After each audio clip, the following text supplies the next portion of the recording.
Naku, magiging presidente na ng Pilipinas ang asawa ko. Kaya lang, may hinihiling siyang isang bagay. Isang bagay lang naman. O, yun pala, isang bagay lang. Ano yun? Dapat daw,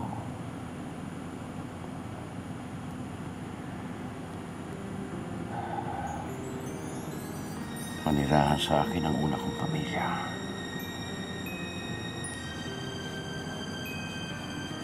Masama raw tingnan yung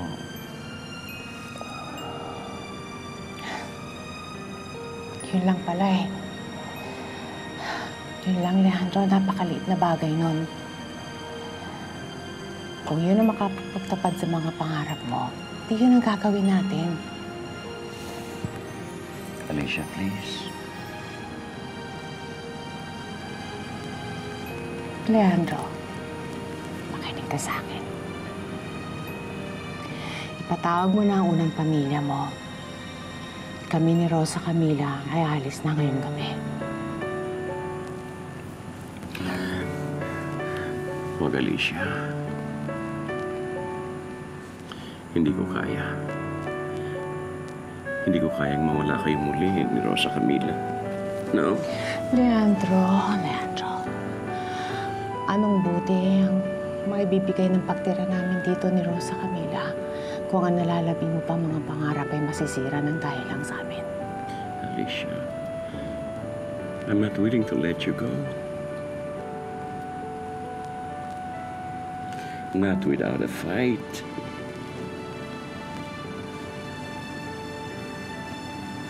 Gagawa ko ng paraan. Magsasama pa rin tayo. I swear. All right, Leandro. Pero pag dumating ang panahon na kailangan mong mamili, hindi kita bibigyan ng pagkakataon para mag-isip pa. Kung saan kami nga alis ng anak mo dito. No. No.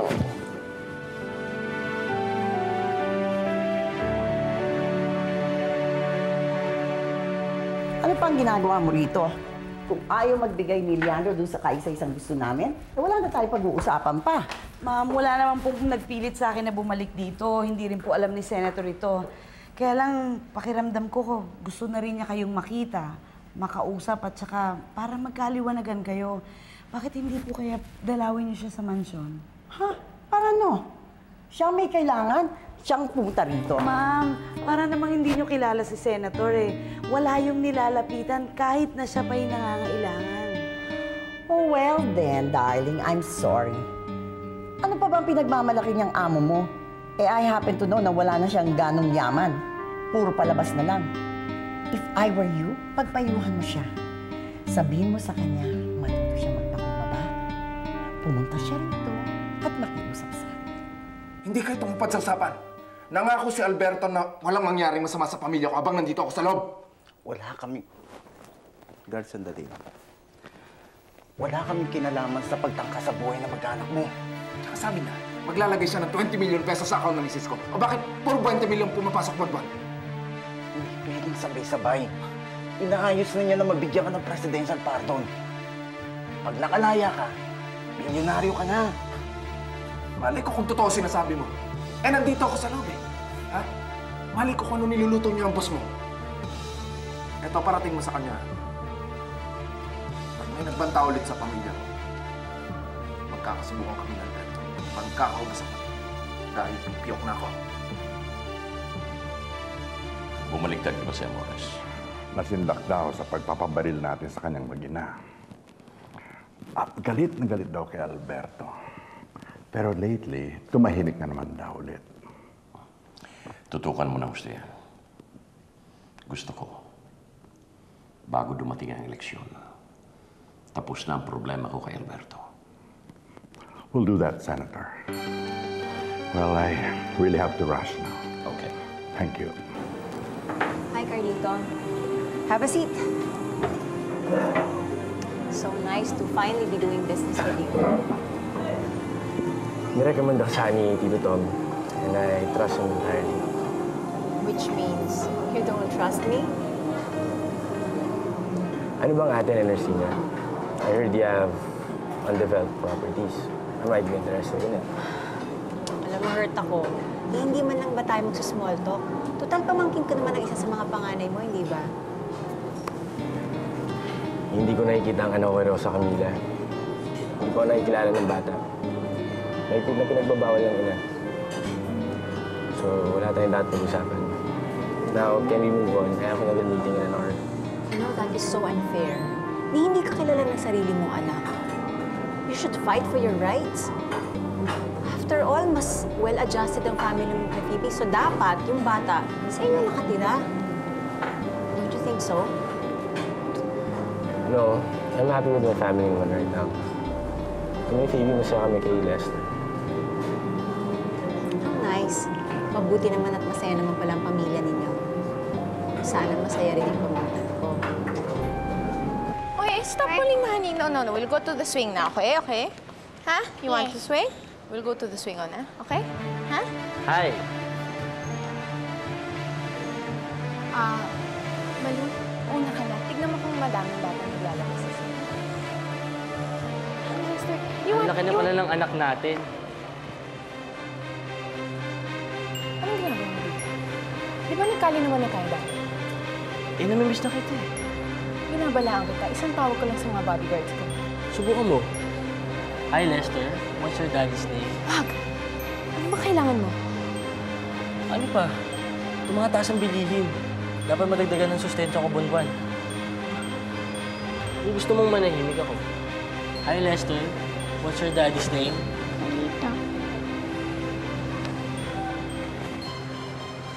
Dad, I think you should be worried. Maya't maya pagpunta ni Tomas Locsin sa Malacanang. May worry. Kahit araw-arawin pa niya si Presidente.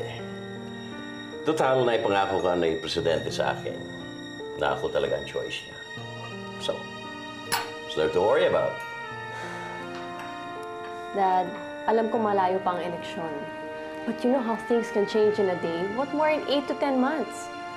Lalo pa nga wala pang ginawa yung Tomas Locsin na yun kundi magpa-impress sa Presidente. Malay ba natin kung ano yung binubulong niya doon?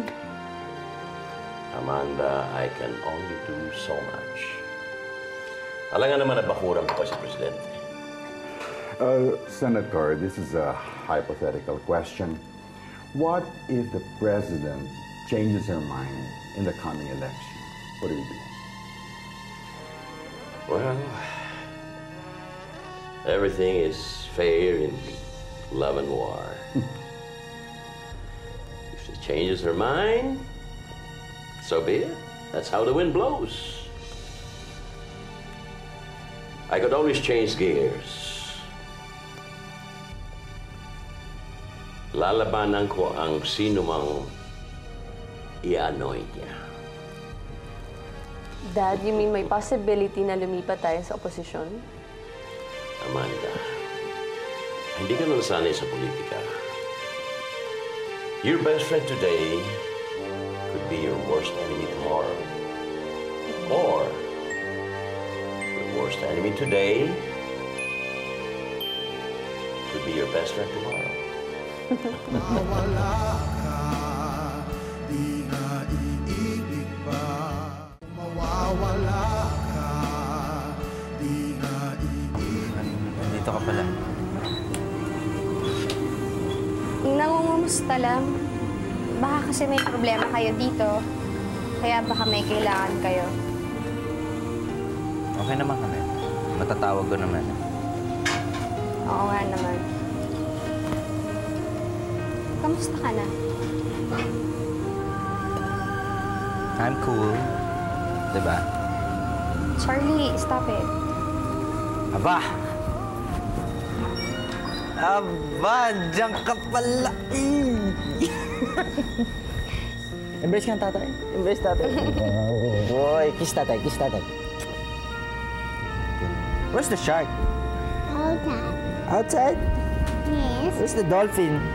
In the water. In the water? Very smart boy talaga. Kiss nga. Mukha yatang bigla kang nagiging ginawin lately.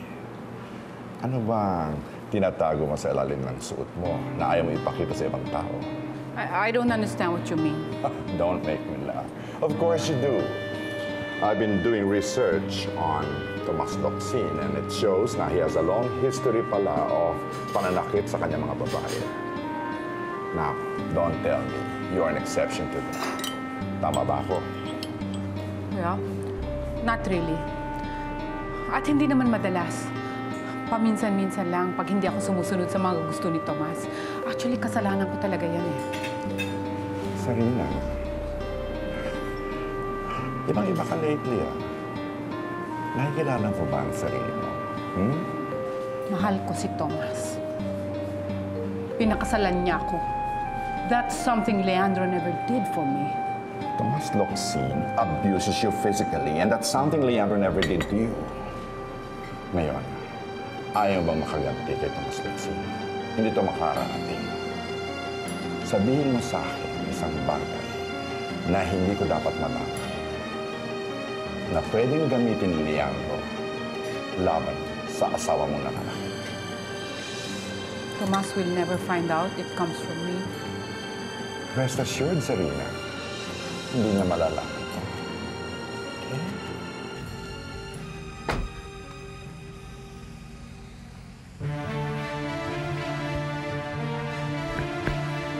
Bakit po, Atty.? Good evening. Hector, napapansin lang namin na kayo ni Lucinda hindi na dumadalaw kay Senator. Abala lang masyado. Abala? Kanino? Kanino? Kay Alberto. Ano ba pinagsasabi niyo? Hindi. Alam mo, may nakakita sa'yo. Pumupunta ka kay Lumina. Dapat nag-iingat.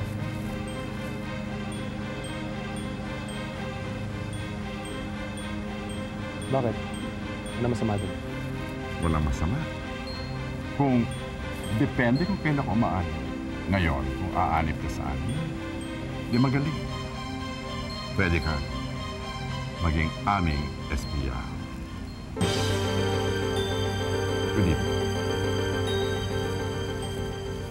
Mawawala ka, di na iibig pa. Mawawala ka, di na iibig pa. Oh, Thebes! Long's here. Hi, Insan. Gulat ka, ano? Ha? Oo. Ano ba ginagawa mo dito? Hindi, kasi may business ako dito sa Maynila. Eh, naisip ko, ba't di ko kaya bisitahin ng pinsan ko sa Phoebe? Ang laki-laki na pala na itong pamangkin ko. Oo nga. Tignan mo, kawig mo nga, eh. Hi, what's your daddy's name? Oh, Milagro! Usually kasi suplado to pagka bagong kilala, eh. Talagang malakas ang dugo namin. Oo nga pala, Bayaw. Nakakaya, pero pwede yung gamitin muna ako tumuloy. Kahit isang gabi lang. Kasi walang problema yan. Meron pa naman kami extra din dyan, diba? Tsaka ako yan para meron din ako kung semester. Baltong asawa ko, parang ahas naman itong magbihis, nakakakonsumi, tanda-tanda na, kalat-kalat. Nga?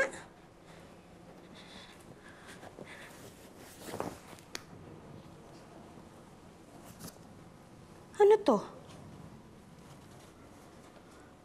Hindi ko alam tong account na ito, ah.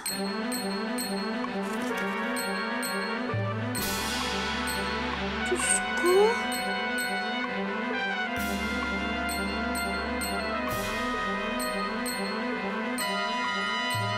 Chi? Bakit? Ba't kanya mukha mo? Ano mo to? Ayan. Tingnan mo yan. Tingnan mo, tingnan mo ang pangalan. Wala, hindi ako kasama. Nang bababae yata asawa ko, Alicia. Isang kumukha ang asawa mo ng ganito kalaking pera. Ang dami nito, ah.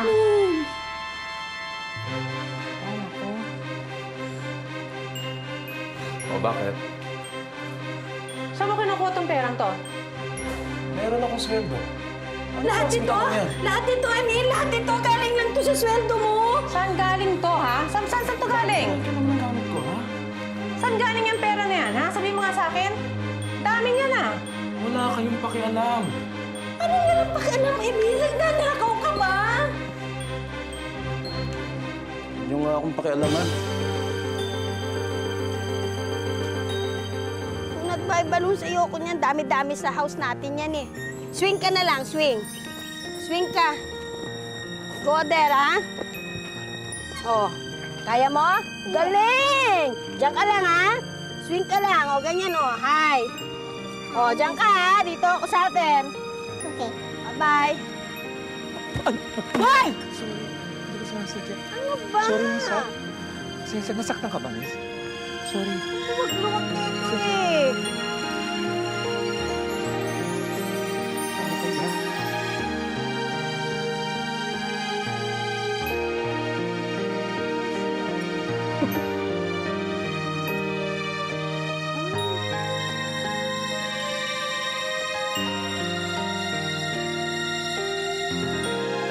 Charlie, you like? Charlie? Miss? Nasaan yung bata rito nagsiswing? Yan yung bata rito maliit. Saan kita mo? Alin? Nakita mo yung alaga? Nakita niyo yung alaga ko dito? Yung maliit? Charlie? Charlie? Charlie! Kukunin natin yung balon sa loob ng kotse, ha? Balon. Hi, Charlie. Like the balloon? You like the balloon? Yes. Come. Come, Derek. Come. Are you shy? No. Come on, let's go. Let's play. Come here. Come here.